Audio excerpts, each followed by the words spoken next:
Está con nosotros Carlos Roca Cáceres. Él ha sido secretario general colegiado del APRA, ha sido embajador del Perú en Italia y sobre todo ha sido uno de los discípulos que más quiso Víctor Raúl Haya de la Torre. Carlos estuvo con Víctor Raúl en las buenas, en las malas, en los momentos de dolor, de alegría, y lo acompañó también en sus últimos momentos de vida. Y como ayer fue el onomástico de Víctor Raúl, lo hemos invitado a Carlos para conversar un poco sobre él, qué significó para el Perú, qué mensaje trajo, qué se mantiene vigente de su pensamiento y por qué los peruanos tenemos que recordar a Víctor Raúl Haya de la Torre. Carlos, bienvenido. Muchas gracias, Pepe, por esta oportunidad de poder hablar sobre Haya de la Torre, que es cierto, pero también tú fuiste uno de los discípulos más queridos. O sea que estamos entre acá los más queridos. No te sientas me estoy sintiendo marginado. No te sientas marginado. No, la verdad es que... Porque, déjame decir, la palabra compañero viene de compartir el pan, así que todos somos compañeros. Fantástico. Cum panis, el origen latino. No, de verdad, el jefe tenía una deferencia muy particular por ti, admiraba tus extraordinarias condiciones de polemista.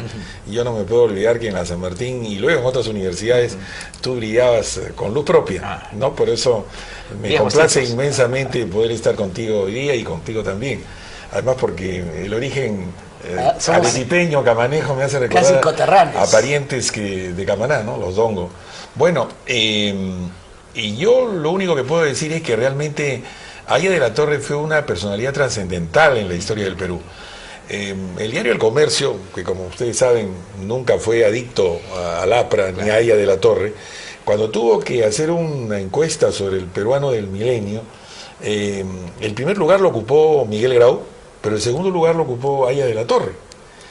Pero analizando un poco fechas, Miguel Grau vive en el siglo XIX, porque el heroísmo de Grau se realiza precisamente durante la época de la Guerra del Pacífico, en el siglo XIX.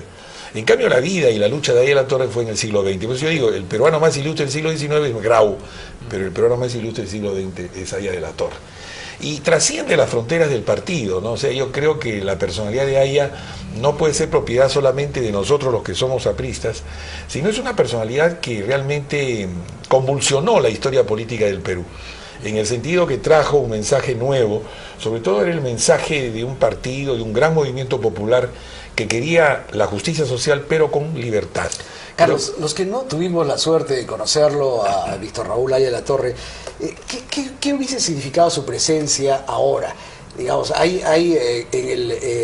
el presidente Toledo tuvo un acento muy claro sobre el tema de la descentralización, el presidente García sobre el crecimiento económico, el presidente Ollanta Humala está ahora en el tema de la justicia social.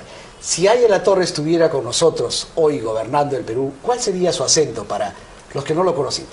Bueno, yo creo que el pensamiento de Haya de la Torre, las ideas principales, naturalmente actualizadas, puestas al día en este nuevo mundo globalizado, están vigentes. Yo creo que si él estuviera a cargo del gobierno hoy día, estaría implementando una vieja tesis, que es la del Congreso Económico Nacional, que fue precisamente un proyecto para lograr la concertación y colocar en una misma mesa a los empresarios privados y extranjeros, a los representantes del capital, a los trabajadores, naturalmente, que tienen derecho a opinar, y a los técnicos del Estado.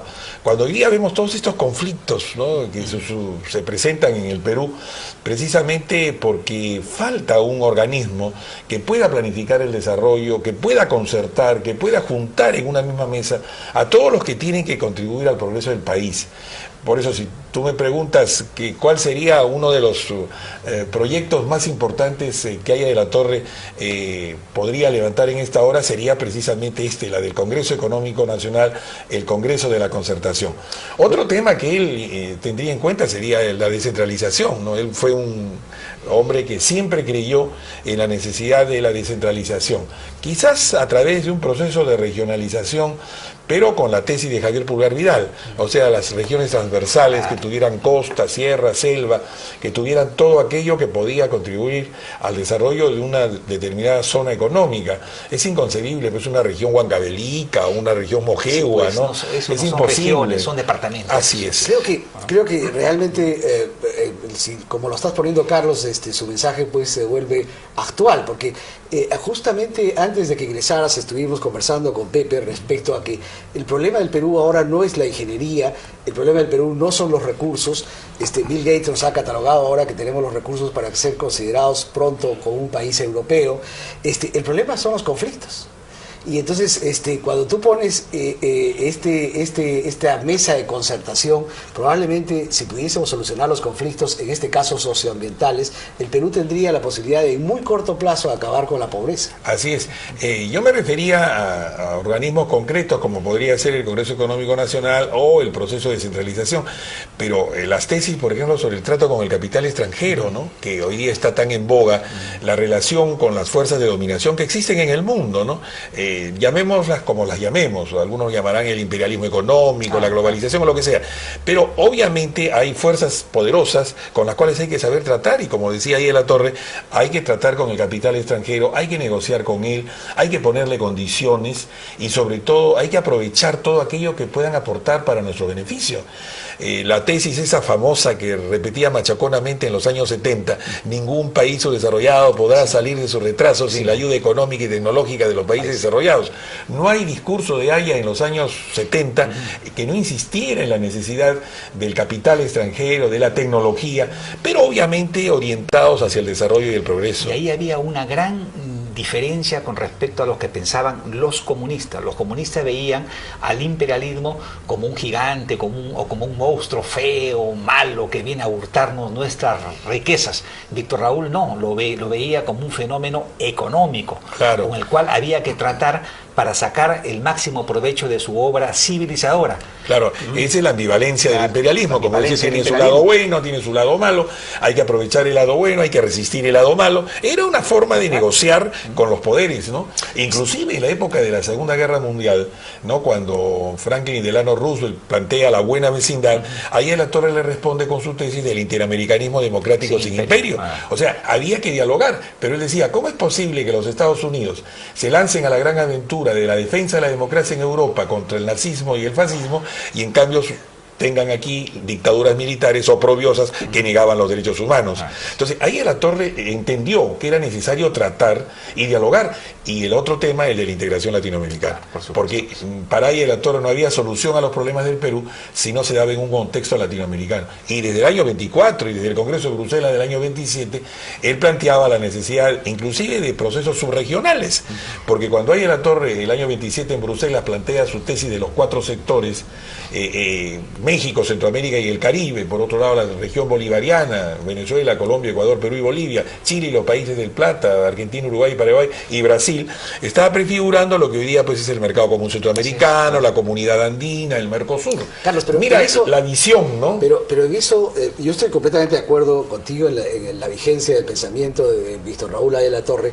Cuando, por ejemplo, hablas de la necesidad de inversión, yo recuerdo que cuando se habló, por ejemplo, de la carretera interoceánica y hubo oposición en el Congreso de la República ya en el 2004, para sacar adelante la carretera interoceánica por la zona sur, se recordó una frase de Víctor Raúl que mencionó cuando se quería construir la carretera panamericana.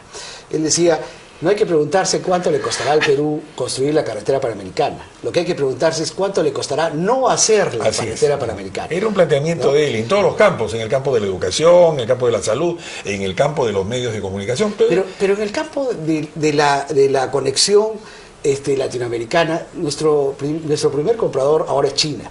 El segundo es Estados Unidos. Estamos lejos realmente de articularnos con nuestros vecinos.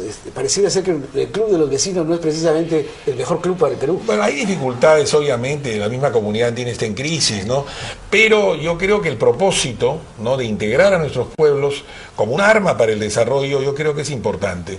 Claro, nosotros tenemos que mirar al Pacífico, tenemos la China y toda esa gran cantidad de países que de alguna manera han salido de su desarrollo bajo esquemas naturalmente de concertación también interna. Y bueno, yo no sé, la China, claro, es un caso especial, ¿no?, porque mantienen un sistema político autoritario, ¿no?, pero se han abierto al mundo desde el punto de vista económico. Y ahora, el Mercosur tiene serios problemas de proteccionismo, ¿no?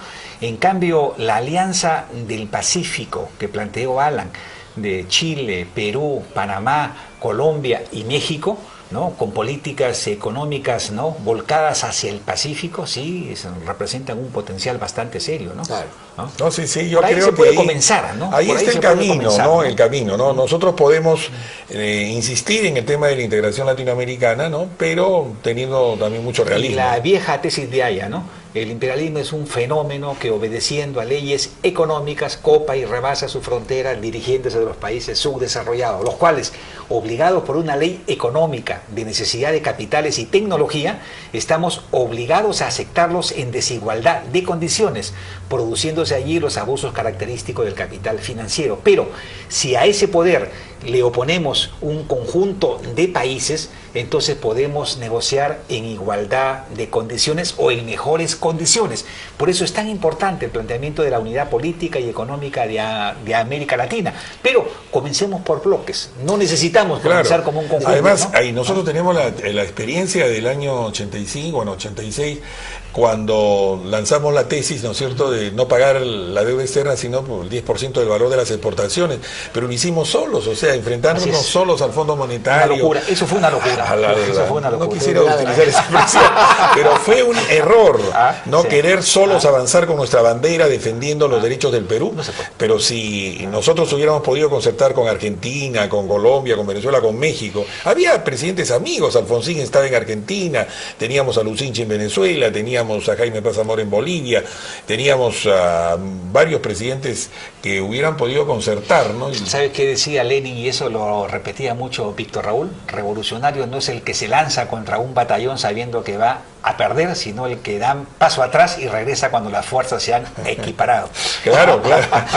Yo creo que ahí hubo un error, pero después el tiempo nos daría la razón, porque hasta el Papa Juan Pablo II habló de la necesidad de la reducción del pago de la deuda. Claro, el Papa no dijo a los países pobres no paguen, sino dijo a los países ricos no cobren.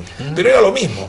Pero la tesis, no, hoy día ya, bueno, de ese momento se ha superado, el Perú se ha reinsertado en la comunidad económica internacional, pero hay que aprender, ¿no?, las lecciones de la historia, ¿no es cierto? Tenemos que ver que solos no podemos y que hay que concertar. Bueno, ahora en el tema de la integración latinoamericana se está abriendo una oportunidad interesante con Brasil, que ha pasado a ser de la 8ª economía del mundo a ser la 6ª, y se va hacia la 3ª economía en pocos años. Es decir, ahí tenemos un gigante con el cual no hemos abierto las puertas, recién la estamos abriendo ahora con la carretera interoceánica del sur y con la carretera interoceánica del centro, que gracias a la alianza del Estado, la empresa y la sociedad está saliendo una carretera que va desde Cañete hasta Pucallpa y que va a permitir unirnos con Cruzeiro Azul. Creo que ahí podrían volver a tomar pues fuerza. Claro, la alianza estratégica con Brasil es fundamental. Además porque compartimos pues esta zona de la Amazonía, que es el gran pulmón del mundo. ¿Y qué decía Víctor Raúl de esa alianza? ¿Hablaba algo de...? Bueno, él hablaba de la necesidad de concertar con todos los países latinoamericanos y claro, Brasil, él estuvo en Brasil, ¿no? Y tuvo mucha amistad con Kubitschek justamente, con el presidente de ese país, y tuvo una buena relación con la cadena de diarios, ¿no? Él escribía para una cadena de diarios de Brasil y de eso vivía también. Ahí el actor nosotros lo conocimos con su maquinita de escribir, sí, ¿no es cierto?, preparando sus artículos que después se difundían por todo el mundo, ¿no? Oye, pero Carlos, él es un testigo privilegiado de algunas historias y anécdotas bien interesantes. Cuéntanos algo del personaje íntimo, familiar de Haya. Bueno, yo tuve la fortuna, que no la tuvieron los miembros de mi generación o promoción, de poderlo tratar a Víctor Raúl en Europa, en Italia, claro, porque yo me hice aprista el año 62, militaba en el Comando Universitario Aprista de la Católica el año 63, pero yo el 64 me fui a Italia a estudiar Ciencias Políticas y regresé el 69. Pero en ese lapso yo tuve una relación muy constante con Víctor Raúl.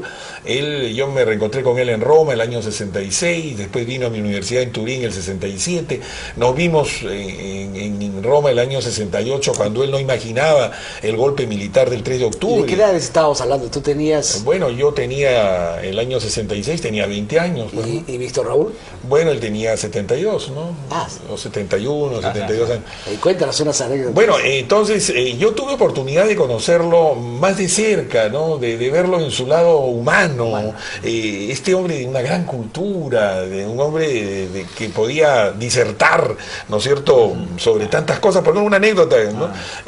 Hay tiempo, ¿no? Creo. Sí, Recuerdo que cuando él llegó a Turín, yo le preparé una conferencia en la universidad, en la Facultad de Ciencias Políticas, le preparé una reunión en un movimiento federalista europeo. Y luego había un grupo, se llamaba el ARCSA, la Asociación de Relaciones Culturales con España, Portugal y América Latina, que dirigía una señora italiana, pero que hablaba español con el ceseo típico de los españoles, ¿no? Entonces, ellos estaban contentos de poder recibir a Víctor Raúl, lo recibieron, fue una ceremonia muy hermosa, pero había una exposición de toros. Me acuerdo mucho, de cuadros de toros y todo. Y entonces, en un determinado momento, esta señora que se llamaba Mileda Darri Gobona, le dice, pues doctor Aya de la Torre, nosotros quisiéramos que usted nos hablara de toros.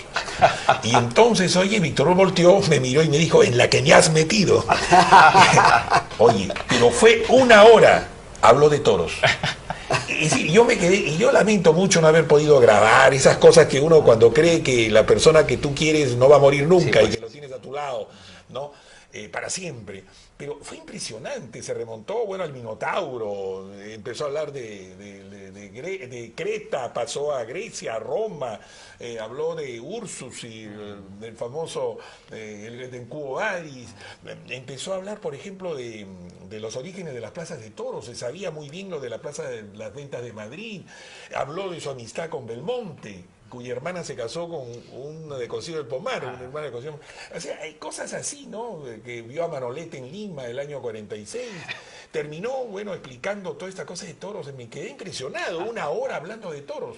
Y al final dijo algo que a mí me impactó. Dijo, yo soy contrario a las corridas de toros, porque se ejerce pues una violencia contra un animal indefenso. Pero si yo condeno el hecho de que se ajusticie, digamos así, a un animal, pero por otro lado admiro, dijo, la audacia del hombre que se enfrenta a la bestia. ¿No? O sea, la ambivalencia de la corrida de toros. ¿No? Pero yo creo que era un hombre así, que podía pasar horas de horas hablando de temas inauditos, ¿no? Bueno, yo tengo tantas anécdotas al lado de él, por ejemplo, mi entusiasmo ahora por la música clásica y sobre todo por la ópera italiana, nació justamente gracias a Víctor Raúl, que era un operomaníaco, ¿no? Que yo me recuerdo haber ido a las termas de Caracal en Roma a ver, por ejemplo, la ida de Verdi, ¿no? Impresionante, ¿no? Además porque ahí en las termas de Caracalla se presenta con animales vivos, o sea, elefantes, caballos, es una cosa impresionante. Y a él se entusiasmaba con la música, el canto, era un hombre tan grande, ¿no?, en su cultura personal, ¿no? Yo lo admiraba siempre, aparte del político que lo hemos conocido, sí, el jefe del partido. Ya cuando regresé el año 69, me incorporé al Buró de Conjunciones, que era su equipo de trabajo, y estuve pues a su lado los 10 o 11 últimos años de su vida, ¿no?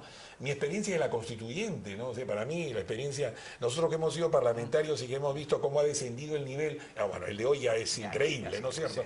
Pero la constituyente fue extraordinaria, o sea, el APRA tuvo pues a La Torre, a Sánchez, a Cox, a Heisen, a Prialé, a León de Ibero, a Vallerriestra, ¿no es cierto?, a Alfonso Ramos Alba, y en el otro lado, y en el PPC está Bedoya, Laisa Grundi, Mario Polar, Ramírez del Villar, Celso Sotomarino, Cornejo Chávez, don Jorge del Prado, Genaro Ledesma, es decir, fue lo mejor que tuvo el Perú en su contexto político, ¿no? Un lucimiento oratorio. Y yo tuve la suerte de estar entre los 3 apristas de la mesa directiva, porque era ahí La Torre presidente y bueno, Sánchez vicepresidente, primer vicepresidente, Jorge Lozada Estambul fue primer secretario y yo era prosecretario bibliotecario. O sea, estuvimos al lado de Aya, ¿no? Y yo personalmente estuve muy cerca a él en el último periodo de su vida, ¿no? Ahí pude comprobar y ratificar lo que era él en su austeridad. Qué increíble, ¿no? No solamente haber ganado un sol, sino la austeridad.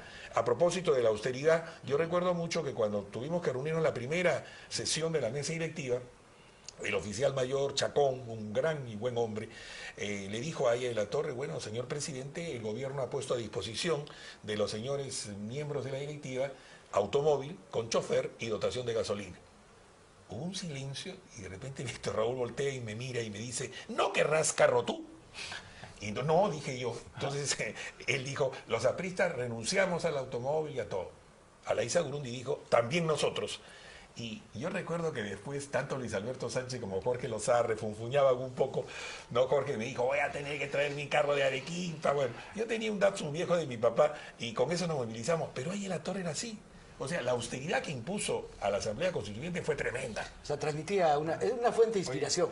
Murió y solo dejó sus libros como herencia y el ejemplo de una vida transparente que debe golpear como un látigo a aquellos miserables que se han enriquecido en el poder. Por eso yo digo que el gran reto que los apristas de ahora tienen es recuperar esa APRA.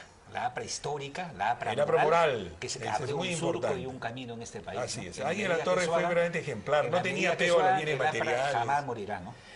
No tenía apego a los bienes, nada. Es decir, él estaba desinteresado completamente, él estaba consagrado. Yo lo veía casi como un sacerdote, ¿no? Un hombre totalmente vinculado inclusive a su pueblo con una mística y una fe, ¿no? Que nos infundió a todos, ¿no? Bueno, yo sigo haciendo aprista por ahí de la torre, obviamente, ¿no? Y por sus ideas y por su ejemplo, ¿no? Para mí fue el ciclón que pasó. Muy bien, Carlos, tenemos que concluir. Oye, muchas gracias, ha sido realmente una entrevista muy interesante. Bueno, muchas gracias, yo quedo a disposición de ustedes siempre, y hablar de la torre a mí me emociona además porque me recuerda esta relación filial que tuve con él. Tenemos que cortar. Y que tú también tuviste. Sí, por supuesto.